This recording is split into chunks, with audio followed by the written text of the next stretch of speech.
Hello friends, welcome to my channel. দেশ এবং দেশের বাইরে থেকে যারা আজকে আমার ভিডিওটি কন্টিনিউ করেছেন প্রত্যেককে gardener TRIPS with Kamal YouTube চ্যানেলে স্বাগতম।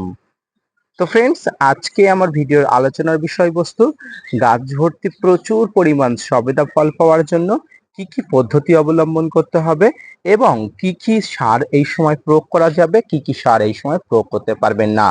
ফ্রেন্ডস, আপনাদের ছাদ বাগানে অনেকের সবেদা গাছ আছে।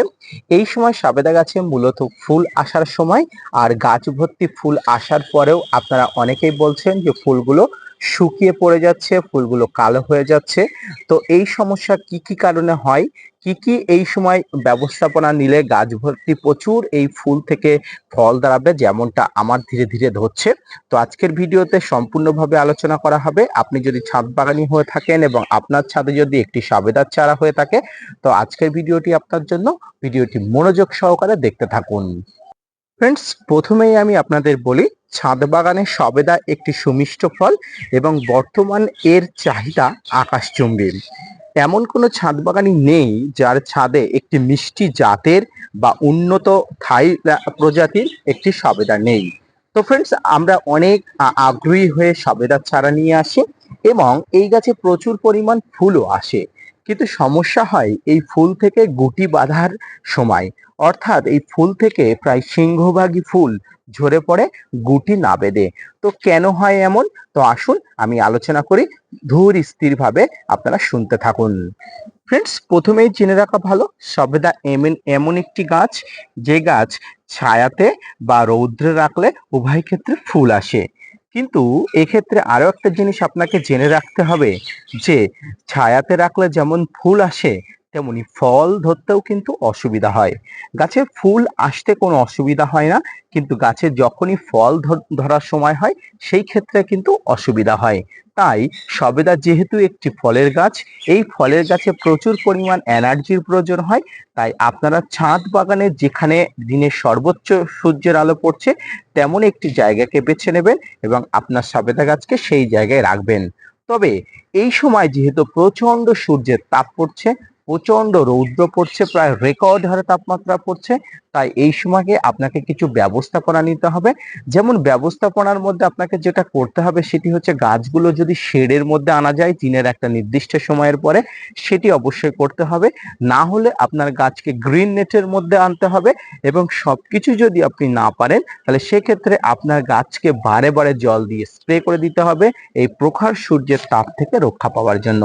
তাহলে আপনার গাছটি যেমন সাময়িকভাবে স্বস্তি পাবে, পাশাপাশি আপনার এই সবেদা গাছে আসা নতুন যে মুকুলগুলো, অর্থাৎ যে প্রস্ফুটিত হওয়া বা অপ্রস্ফুটিত হওয়া মুকুলগুলো, কালো হয়ে ঝরে যাওয়ার সম্ভাবনা অনেক অংশে কম থাকবে। ফ্রেন্ডস, এই সময় আপনারা অনেকে প্রশ্ন করেন গাছে কি এই সময় খাবার দেওয়া যাবে? তো সেই সব বন্ধুদের উদ্দেশ্যে আমি একটা কথাই বলবো, হ্যাঁ ফ্রেন্ডস, এই সময় একটি খাবার দিতে পারেন এবং সেটি অবশ্যই একটু মিশ্র খাবার টাইপের। মিশ্র খাবারের মধ্যে ফুল আসা বেশি বেশি করে সাহায্য করে, সেটি হচ্ছে পটাশ। ফ্রেন্ডস, পটাশ বলতে আমরা অনেকেই লাল পটাশকে বুঝি। তবে এক্ষেত্রে আমি আপনাদের একটা কথা বলে রাখি, টবের মাটিতে আপনারা লাল পটাশ ব্যবহার করবেন না। লাল পটাশ টবের মাটিকে অনেক সময় লবণাক্ত করে দেয়, সেক্ষেত্রে গাছের মাটিতে গাছ বৃদ্ধি হয়ে ওঠা অনেক সমস্যা হয়ে দাঁড়ায়। এবং এই পটাশ বলতে যে পটাশের আমি উল্লেখ করলাম, এই পটাশ বলতে আমি এসওপি কে বললাম, অর্থাৎ যেটাকে সাদা পটাশ বা এসওপি। আপনারা যেটি দেখতে পাচ্ছেন এটি সেই এসওপি অর্থাৎ সাদা পটাশ, যেটাকে আমরা আরেকটা ভাষায় বলি, যেটা হচ্ছে 0050। এই এসওপি আপনার গাছে এই সময় স্প্রে করতে হবে। কেন স্প্রে করতে হবে? এই এসওপি গাছে স্প্রে করলে গাছে ফুল আসার প্রবণতা যেমন বাড়ে, তেমনি গাছে ফল ড্রপ হয়ে যাওয়ার প্রবণতা, পাশাপাশি ফলগুলো ঝরে পড়ার প্রবণতা, গাছের বোটা শক্ত হয়ে যাওয়া, সমস্ত দিক থেকেই এসওপি অনেক রকম সাহায্য করে। পাশাপাশি পটাশের কার্যগুণ ক্ষমতা সম্পর্কে তো আপনারা অবশ্যই অবগত আছেন। পটাশ গাছের ভিতর থেকে শক্তিশালী করে, রোগ প্রতিরোধ ক্ষমতা গড়ে তোলে এবং গাছকে সুস্থ সবলভাবে বেড়ে উঠতে সাহায্য করে। তাই এই সময় এসওপি আপনারা 1 গ্রাম প্রতি লিটার হারে নিয়ে আপনাকে স্প্রে করতে হবে। এক্ষেত্রে একটা কথা বলে রাখি, আপনারা গাছের গোড়ায়ও দিতে পারেন কিন্তু আমি বলবো এসওপি যেহেতু ওয়াটার সলিউবল অর্থাৎ জলে গোলা একটি সার, তাই এই সময় এই এসওপিটি আপনার জলে গুলে গাছে যদি স্প্রে করতে পারেন সেক্ষেত্রে অনেক ভালো মানের কাজ হবে গাছের গোড়ায় দেওয়ার থেকে। এর পাশাপাশি আপনাকে আরো একটি সার গাছের গোড়াতে দিতে হবে, সেটি হচ্ছে ফসফরাস ঘটিত সার, যেটি টিএসপি বা এসএসপি অর্থাৎ single super phosphate, triple super phosphate আপনারা এই সময় গাছের গোড়াতে দিতে পারেন। ফ্রেন্ডস, এই টিএসপি বা এসএসপি কাজ কি?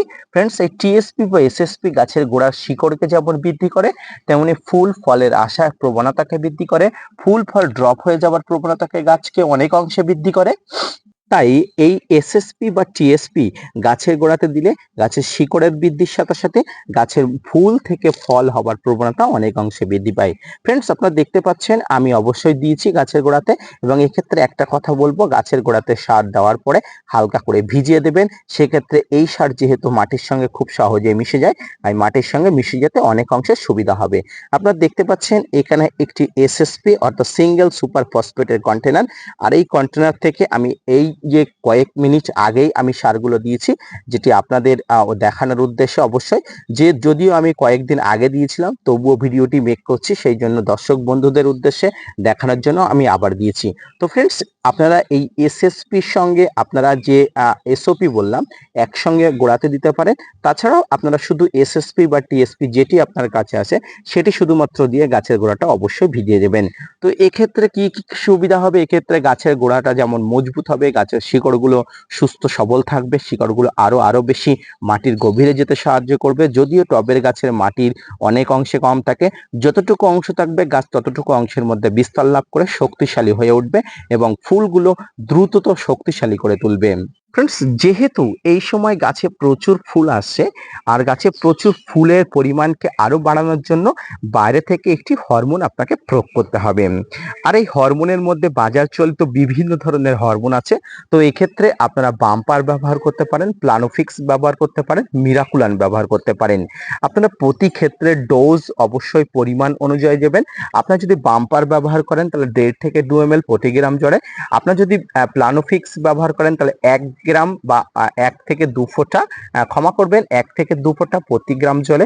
আপনারা যদি মিরাকুলান ব্যবহার করেন তাহলে অবশ্যই আপনারা 25 থেকে 30 ফোঁটা বা 1 থেকে 1.5 ml 1 লিটার জলে। এইভাবে আপনারা ব্যবহার করবেন। এবং এক্ষেত্রে আপনাদের একটা কথা বলে রাখি, আপনারা মিরাকুলান বলুন, প্লানোফিক্স বলুন, বাম্পার বলুন, যে কোনো স্প্রে, সমগ্র স্প্রেটা আপনারা সবসময় বিকালের টাইমে করবেন। সমস্ত স্প্রে ফর্মগুলো বিকালের দিকে করতে হয়। আপনার ছাদ বাগানে যত গাছ আছে, শুধুমাত্র সবেদা ফল গাছ না, যত গাছ আছে প্রত্যেকটি ফল গাছের স্প্রে গুলো সবসময় বিকালের টাইমে করতে হয়। কারণ এই সময় দিনের বেলা নানা ধরনের পলিনেটররা ঘুরে বেড়ায়। আপনি যদি কীটনাশক বিভিন্ন ধরনের স্প্রে করতে থাকেন তাহলে তাদের আসার আনাগোনা অনেক অংশে কমে যায় এবং গাছে ফল ধরার প্রবণতা অনেক অংশে কমে যায়। তাই সবসময় সমস্ত স্প্রে ফর্মগুলো বিকালের দিকে করবেন। ফ্রেন্ডস, এবারে যে কথাটি বলবো সেটি হচ্ছে গাছের ফুল যে কটি কারণে ঝরে যায়, নানা কারণে গাছের ফুল ঝরে যায়। যে কটি কারণে গাছের ফুলগুলো ঝরে যায় তার মধ্যে অন্যতম কারণ হলো ফাঙ্গাসের আক্রমণ।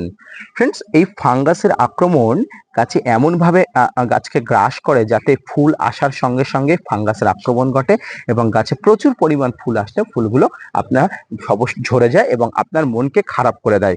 তো এক্ষেত্রে আপনারা ফুল আসার সময় এবং ফুল প্রস্ফুটিত হওয়ার আগে আপনারা ভালো মানের একটি ফাঙ্গিসাইড অবশ্যই ব্যবহার করবেন। আপনার কাছে যে ধরনের ফাঙ্গিসাইড থাকে সেই ধরনের ফাঙ্গিসাইড ব্যবহার করবেন।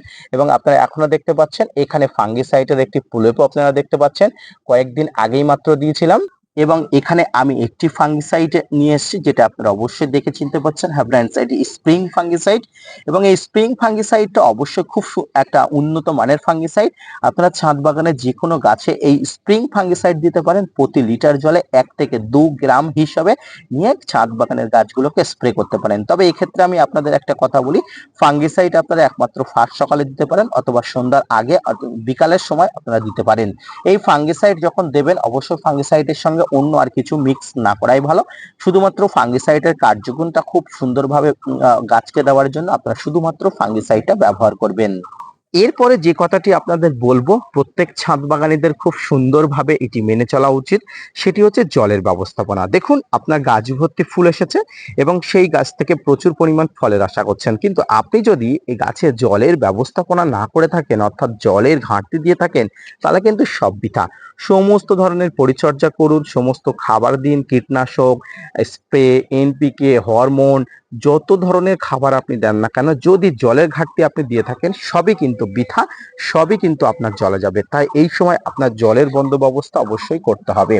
ফ্রেন্ডস, এই সময় গাছের গোড়াটা যাতে কোনোভাবেই যাতে শুকিয়ে না যায়, কোনোভাবেই যাতে জলের ঘাটতি না হয়, সেদিকে আপনাকে লক্ষ্য রাখতে হবে। পাশাপাশি গাছের গোড়াটা যাতে শুকিয়ে না যায়, তার জন্য মালচিনিং করতে হবে।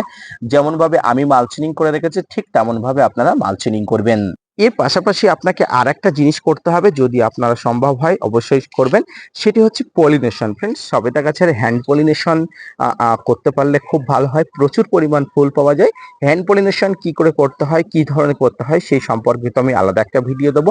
তবু একটু বলে রাখি ফ্রেন্ডস, সবেদা গাছের ফুলগুলো সাধারণত রাত্রেবেলা প্রস্ফুটিত হয়। এই সময় সবেদা ফুল যেহেতু উভলিঙ্গ, সবেদা গাছের উপরের দিকে আপনারা একটি গর্ভকেশর চক্র দেখতে পারবেন এবং ভিতরের দিকে পুংকেশর চক্র দেখতে পারবেন। এই গর্ভকেশর এবং পুংকেশরের হ্যান্ড পলিনেশন করার মাধ্যমে প্রচুর পরিমাণ আপনারা গুটি ধরাতে পারেন। সে বিষয়ে আমি কয়েকদিনের মধ্যে আলাদা একটা ভিডিও বানাবো। তো আজকের ভিডিওটি এই পর্যন্ত। সবেদা গাছের ফুল আসা থেকে শুরু করে সবেদা গাছের ফল ধরা পর্যন্ত যে ধরনের পরিচর্যা করার কথা বললাম, প্রত্যেকটি পরিচর্যা আপনার কাছে গুরুত্বপূর্ণ। প্রত্যেকটি পরিচর্যা যদি আপনি সুন্দরভাবে করতে পারেন, আপনার সবেদা গাছে প্রচুর পরিমাণ ফুল আসবে এবং প্রচুর পরিমাণ গুটি থেকে প্রচুর পরিমাণ গুটি ধরবে এবং গুটিগুলো সহজে ড্রপ হয়ে যাওয়ার সম্ভাবনা অনেক অংশে কমে যাবে। তো ভিডিওটি দেখার জন্য অসংখ্য ধন্যবাদ। ফ্রেন্ডস, আজকের ভিডিওটি যদি ভালো লেগে থাকে, অবশ্যই লাইক, কমেন্ট, শেয়ার এবং সাবস্ক্রাইব করবেন। পাশাপাশি gardener TRIPS with Kamal YouTube চ্যানেলকে সাপোর্ট করবেন। আপনাদের জন্য প্রতিনিয়ত তথ্য নিয়ে ভিডিও বানায়। আপনারা যদি মোটিভেট করেন, ভিডিও বানাতে আগ্রহী হই এবং নতুন নতুন ভিডিও বানাতে উৎসাহী হন। দেখা হচ্ছে পরবর্তীতে নতুন কোনো ভিডিও নিয়ে, ততক্ষণ সঙ্গে থাকবেন। আর হ্যাঁ, অবশ্যই gardener TRIPS with Kamal YouTube চ্যানেলকে সাপোর্ট করতে এবং সাবস্ক্রাইব করতে ভুলবেন না। ধন্যবাদ।